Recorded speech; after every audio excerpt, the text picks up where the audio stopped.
And I always ask you to call and ask your questions and give me some guidance. And it's been a recurring theme from the listeners that are women, and especially women who've lost their spouse, that they want to know more about money and navigating their finances. And Darren Farwell is here week to week with me for a number of years now, and he's been listening. And there's a book now called Bank on Yourself.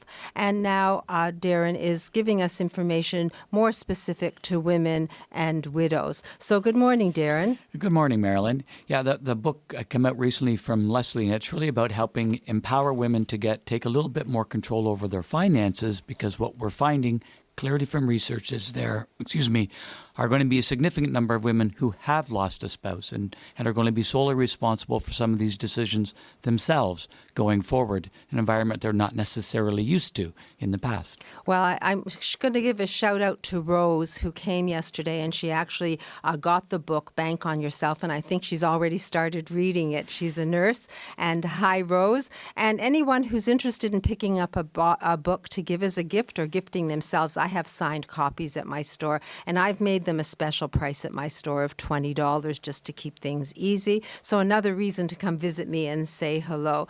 But Darren, what are we talking about today? Well, I want to, over the next couple of weeks, actually, I want to talk about women, widows, and money, in particular the idea about having open and constructive conversations about money. Money is, it's not a taboo topic. It's really encouraging people to be open and talk about money, because by talking about money, we can increase your confidence in those discussions. And by increasing your confidence, you actually can help protect your lifestyle and free up your time to focus on the other things that are important to you. Of course, these stories aren't just for women and widows, but they do come from the day-to-day real lives of women that we work with. As you know, Leslie and I in the Farwell group work with women who have lost their spouses, navigate their financial way forward so they can appropriately protect their lifestyle and pass wealth on to their children.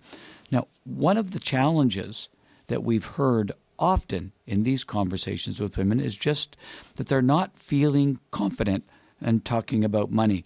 And, one of the reasons why they often say they don't like talking about money is because talking about money with their family or remembering talking about money with their spouses often led to arguments.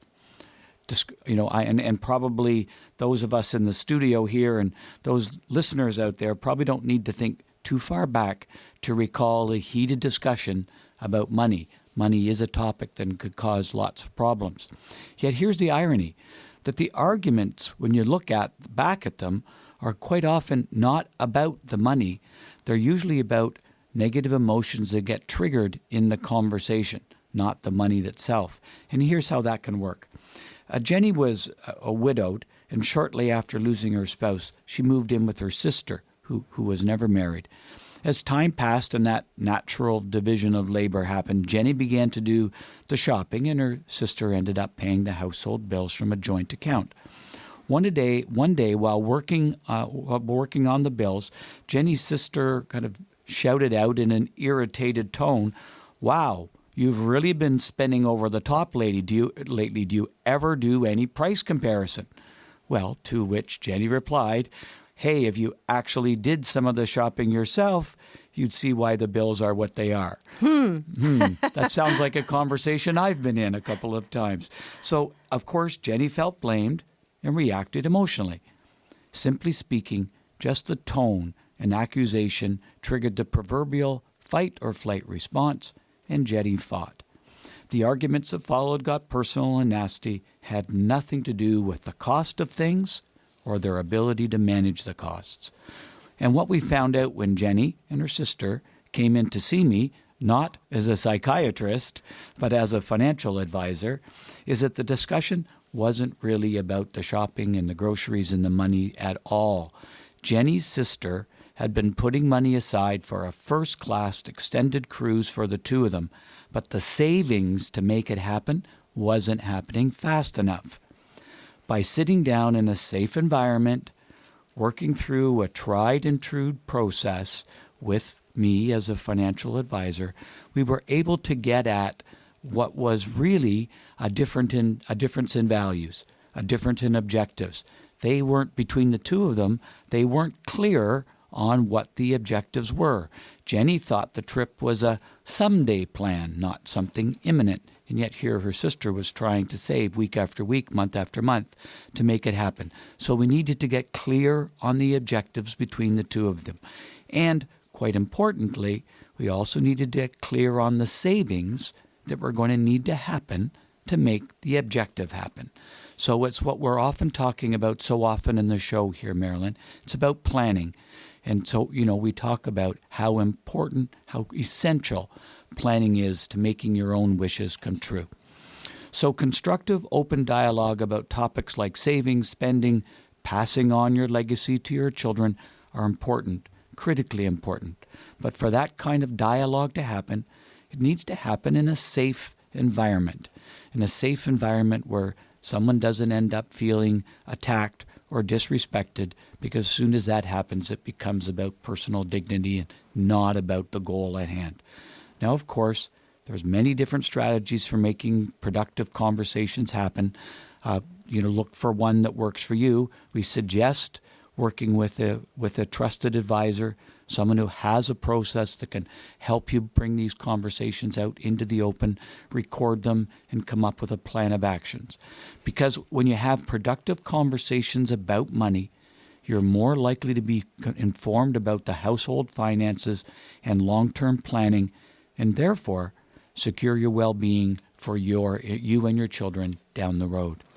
So it's about finding your way and finding your voice, and then having somebody instruct you. None of us learned how to drive just by putting the key in the ignition. And so learning how to drive from someone who talks money all the time and knows about finance is possible. You just have to find the right advisor, and we talked about that last week. Yeah, a professional advisor who's been experienced and working for years knows what it's like to have a conversation with people whose values and objectives maybe aren't exactly lined up, and then have the conversation about how to bring them together. And objectives are important. Sometimes people don't even think. They just work blindly through their life, and then all of a sudden one day they have a wake-up call and they realize they don't know what to do. So if you're in the position of wanting to know how to take charge of your finances and you want to find your way, you don't have to feel lost, because Darren Farwell and the Farwell Group are focusing on exactly that. They'll talk money with you. They'll help you find your voice. They'll help you find or define your objectives and move forward. And there's no obligation.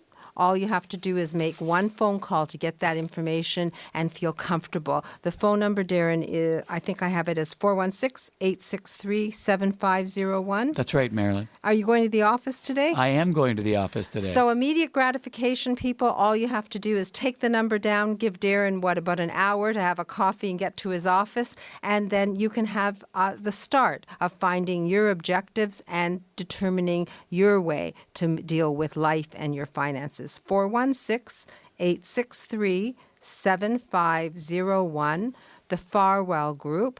And I have Leslie's book, Bank on Yourself. So if you want to read that before you have that conversation, I'll be at my store at 10 o'clock today. So thank you, Darren. I look forward to learning more about this journey that women and widows can take to navigate their finances and find their way through that financial, I guess, I don't even know what to call it. I'll just say it's bewildering sometimes. Well, good. It's good to be always happy to help people. So feel free to give a call and just have a conversation. Thank you very much, Darren. And next, for those with